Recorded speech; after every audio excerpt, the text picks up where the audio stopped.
और अब बात असम की, जिसकी चर्चा आज इसलिए ज्यादा है क्योंकि सुप्रीम कोर्ट के वरिष्ठ वकील, सांसद और पूर्व कांग्रेस नेता कपिल सिब्बल ने सुप्रीम कोर्ट में दावा किया कि असम म्यांमार का हिस्सा रहा है और अब उनके इस दावे पर हंगामा शुरू हो गया है।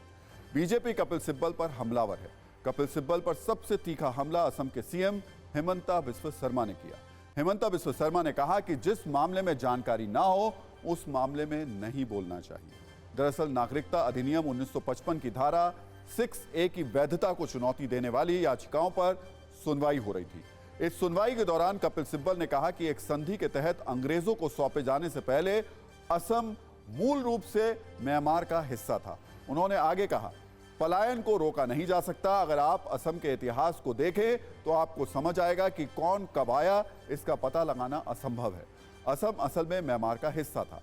साल 1824 में जब ब्रिटिश ने लड़ाई जीती तो संधि के तहत असम पर ब्रिटिश शासन का राज हो गया था। सिब्बल का यह दावा असम के सीएम हिमंता बिस्वा शर्मा को चुभ गया और उन्होंने आज कहा कि असम कभी भी म्यांमार का हिस्सा नहीं था। कुछ समय के लिए झड़प जरूर हुई थी, लेकिन ऐसा कोई तथ्य नहीं है जिससे पता चले कि असम म्यांमार का हिस्सा था। उन्होंने कपिल सिब्बल को नसीहत दी कि अगर जानकारी ना हो तो ना बोलें।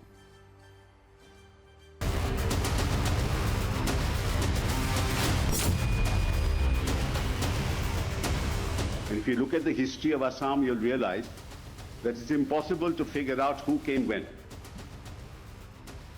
Assam originally was a part of Myanmar. And it was way back in 1824, after the British Mullahs conquered a part of it, that a treaty was entered into by which Assam was handed over to the British. You can imagine the kind of movements of people that must have taken place in the context of the then British Empire. And if you jump to 1905, you will have the partition of Bengal.